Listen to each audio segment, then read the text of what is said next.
Okay, they've updated Tower Defense Simulator, 4th of July, and as you can see, it was an orange background instead of a blue one. So they haven't currently updated the title yet. It still says 4th of July, but I assume they'll update it in the near future. The thumbnail remains, well, actually they've changed it actually. Previously it was something different, but they have changed the style of the thumbnail. It's no longer a clickbaity thumbnail, and they have changed the icon to be that of the barbecue pyromancer skin that I'm not sure that you can get in this battle pass, which fair enough, I guess. Anyways, yes, we got a new orange background for Tower Defense Simulator. Very cool, very cool. And yes, as suspected, it's called the Surf and Turf Battle Pass and 55 days. So, as predicted in my video, it is 8 weeks. And also, anyone predicting the Battle Pass to have the beach balls as its currency, you are damn right. Yeah, it did have its currency as beach balls. Additionally, the Premium Battle Pass, 500 Robux, as stated previously, and you can also gift it to Mentin. Well, not just Mentin. You can gift it to other players, as I am doing to Mentin here.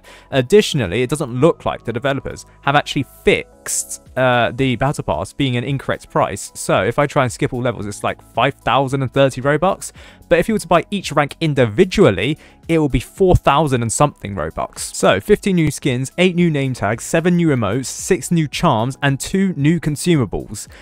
Which is actually very similar to Ducky Revenge, because Ducky Revenge also had 2 new consumables, that being the Ducky Squad and I believe the Easter egg. So there's probably 2 new consumables here as well. 4 new retro-styled maps: Retro Rocket Arena, Retro Stained Temple. Stained Temple was new. There's a retro version of it. That's weird. Retro Crossroads and Retro The Heights. I assume Retro Rocket Arena, Retro Crossroads, and Retro The Heights are like the old maps.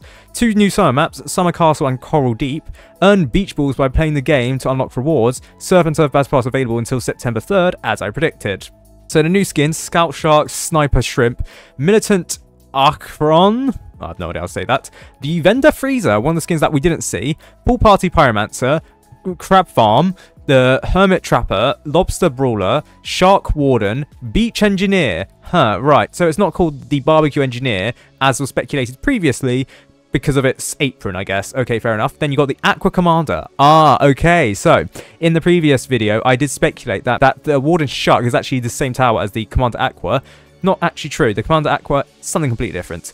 Seal DJ Booth. Shark Ranger. Okay, that's one we didn't see. Octopus Accelerator, that's the one we did see, and Jellyfish Electrocker, another one we saw. As for emotes, we got 7. Sandcastle, which we didn't see. Flipping Burgers we did see, Sea Turtle we saw, Beach Ball we saw, Fish Spin we saw, Sunbathing we saw, and Crab Rave we've also seen. For stickers, 6 of them: Cool Shades Engineer, Chomp, Shrimp Fried Rice, Barbecue Pyromancer, Aquaman, and Sad Seal. So, Aquaman, that's just... okay, I think that's the default man face, okay. Barbecue Pyromancer, okay, so it is in the update. Never mind, forget what I said. I was wrong. Their new name tag: Sandcastle Crab, Beach... is that in comics? That's not Comic Sans, but it's very close. That might be the first name tag that's not in the same, what was it, typeface as the other name tags, because those are different, unless this is weird, and it might not be released. Who knows? Their new consumables: Sandcastle and Heatwave. Jesus Christ, you had to rub it into my face that we're going through a heatwave in England, didn't we? Anyways, game changes. Apparently, changes to the Frost Blaster. Very cool. Changes to Shotgunner. Changes to the Rocketeer. Changes to the military base. All very cool. Now, I assume, as much as every other event, the rewards here, they're based on the game mode that you do it on and how many waves you do it. So each wave in the game mode will have a specific amount of waves that you get the beach balls on. So for example, Fallen mode may have like 12 beach balls that you get per wave. And I guess the harder the mode, the more you get, except in hardcore mode, because hardcore mode, as far as I'm aware, it's still glitched. Have they fixed that? Because there was an issue previously with hardcore mode where the currency just did not drop, and it's because for some reason developers either didn't fix hardcore mode, or it's because hardcore mode uses like legacy game mode code so that it didn't drop any beach balls. In any case, we'll check this out now. So the battle pass rewards I'll make a separate video on. In fact, I'll make 2 separate videos on, one on the regular and then one on the premium side of things. But first, let's check out, can you get beach balls in hardcore mode. Now, there is a slight issue where, for some reason, the settings, for some people, it doesn't enable currency drops by default. To see the actual beach balls, you need to have the show currency drops here. Some people have been complaining that they are invisible to them. It's not invisible, it's just that you need to enable it, because for some reasons, some people have that disabled by default. And as you can see here, hardcore mode does not actually drop any beach balls. It's still broken. Fantastic. Right, time to check out the new maps. Now, it's always been the case where the new maps actually have not appeared in admin mode, which is very weird given the fact that, I mean, they're new maps and other maps have been added to admin mode, even though they aren't technically regular maps, such as tutorial mode. But let's see, are the new maps here? Retro? No, they're not here. There's there's Retro Zone, but not the old stuff. And if I type in Legacy, do they appear? No. Okay, so I guess we'll have to check out the new maps separately. So, Retro Rocket Arena, that is a easy map, and it looks very similar, kinda, to the Rocket Arena that was in the game previously, except I can already see a difference. The path is slightly different. Now, in the past, people have said that they wanted, like, a very similar retro feel to, or a retro map to Tower Defense Simulator. It's not the case, and the developers said that they won't be adding it, except they have, and also I can confirm, in, I think, easy mode, yes, easy mode, each wave gives out 5 beach balls, which is very cool. So previously, in the past, the developers have said that they won't be adding retro maps like this. However, I guess they've decided to renege on that promise, because, I guess, profits. It doesn't look like these retro maps, by the way, are, like, behind a community map paywall, and you only can play them on private servers. It does look like they are regular maps that you can play, although I will have to check that out later as I select community. But there is a notable difference with Rocket Arena in that I think it's slightly shorter, the path isn't as long as it was previously. But additionally, the one thing that stood out with Rocket Arena in the past was that it had circle studs, whereas now they are square studs with Roblox textures, likely because I guess Tower Defense Simulator doesn't want to be sued, because that was the reason why Roblox changed over the studs to be square, so they didn't get a lawsuit from Lego, which uses circular studs. I mean, everyone did complain about that, I think, when they changed it over, because, you know, classics and that, and no one likes change, but in this case, I think it's fair enough, because lawsuits. And I guess you could argue that's probably a similar reason why they've changed it over for this map. And would you look at that? It got level 1, that's how easy it is to get through the stuff. Heatwave consumable, very cool. No, can confirm that the new maps aren't community maps, otherwise they would appear as I select community. They aren't here. So Legacy Retro Zone and Legacy Simplicity, they are here, but the retro maps, they're not. They are their own unique maps that are regularly played. Very cool. So that means they can appear naturally in the elevators here and the elevators in the lobby, so you can play them. Very cool.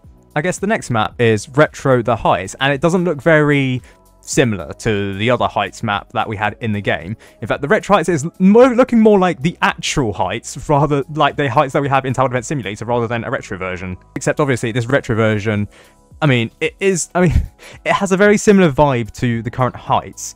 But I mean, that's obvious because like the current Heights is based on the Height. I mean, it's not really that hard to change out the Heights, basically. But I guess it's got like all the swords everywhere, which, you know, very cool, but less Easter eggs. I think, you know, previously we had like the cake is a lie Easter egg here. But I mean, you know what, fair enough. It's just a shame that we can't have the original maps, and they had to be updated. But fair enough. I guess the developers just didn't want the hassle of like copyrights or anything like that. And also, you can't place down towers behind the spawn, which is very sad. Also, I'm noticing that the game is going back to spawns here instead of portals, as is the case for the Heights. I find that very cool, but I mean, obviously these are retro maps. The next map is Retro Stained Temple. Now, Stained Temple has never had a previous map in the game, so this must be like a Robloxified version of Stained Temple, which might be in the game previously. I'm not entirely sure if this game or this map has been in like a Roblox event or was made by Roblox in the long years ago, but I definitely don't remember this being as part of Roblox. And interestingly, it uses inverted studs as the path, but then also it uses a portal as its spawn points and everything, so unoriginal there. Let's see how many beach balls you get in Fallen. So 13 per wave. I think that's the same as it was previously. So you are looking at basically the same amount of beach balls in the Duck Revenge event as the Surf and Turf Battle Pass, which I guess is cool. Oh, and also there is a melting ice. What? Hold on, I need to show me. Why is there another melting ice name tag? What's going on? Oh, it's melting ice cream. People, okay, I panicked for a second. I thought there was another melting ice glitch in Tower Defense Simulator. It's melting ice cream, except part of it gets cut off. Okay, fair enough, developers, fair enough. And the next map that is new to the game and the final retro map is Retro Crossroads. And as you can see from the icon, it's not the Crossroads that we saw in, what was it, 2019, 2020, where the Crossroads was different. So this path here was straight and there wasn't a kink as seen here. And is also basically based on the current Crossroads. I assume what the developers have done is that, well, we haven't added the exact same map as the legacy versions, like the legacy Crossroads, but we've decided to add a retro feel to some maps, I don't know, to pander towards I think, like the Grower Garden effect. So I must be real, the Grower Garden effect. But they have to use a similar path to what we've already balanced around that map in the first place. So this is the exact same path as the current Crossroads. However, there are two completely new, unique maps that have been added to Tower Defense Simulator, and the first one is called Summer Castle. Summer Castle is a normal map, whereas the retro maps, I think they're all easy, sorry. And as you can see, it's actually quite barren in terms of what you can see here. I mean, you can see obviously there's cliff spots here, but in terms of actual detail to the map, it's largely uninterrupted, which is kind of a good thing, I guess, when it comes to Tower Defense Simulator. And there's a lot of ground space, so DJ boosts and commander mission quests can easily be achieved here. But there's also some water. Very nice, very cool. I kind of like this map. It's a very giant, expansive map, so I don't know why it's normal. I think this is an easy map, in my opinion, but fair enough. Oh, would you look at that? We're like tiny versions of like a human that's meant to lie in this, I think, deck chair or something like that. Very cool indeed, I guess. And finally, the last map that's been added to Tower Defense Simulator is called Coral Deep. Now, when I first saw this map, I thought it was like the original map, the Weeper's Goal, that Adversary had leaked to us, like 2-3 years ago. However, I don't think it is. I think it's just a long version of Atlantis. Coral Deep is also a normal map, much like the new Summer Castle, and it does look like, actually, a bit of a long map, similar to Summer Castle. Also, is it the first map where the paths cross over each other? As you can see here, there's actually now an incline, which I think the developers have tended to always avoid inclines because they've always bugged out, but it looks like they've re-added it here. But this might be the first map where there is a crossover of paths underneath each other, as opposed to crossing at the same level. So, you know, there's an at-grade crossover of paths in Tower Defense Simulator now, as opposed to previously where they've normally been at grade. So at grade meaning at the same level. And also, they've added the modifier, the scuba gear modifier, much like the other map. What was the other map? Abyssal Trench. Abyssal Trench normally has the scuba gear modifier as well, and they've decided to add it to this Atlantis-looking map, which fair enough, I guess. And so those are all the new maps in Tower Defense Simulator. Coming soon, all of the Battle Pass rewards. All of them, from the regular to the premium.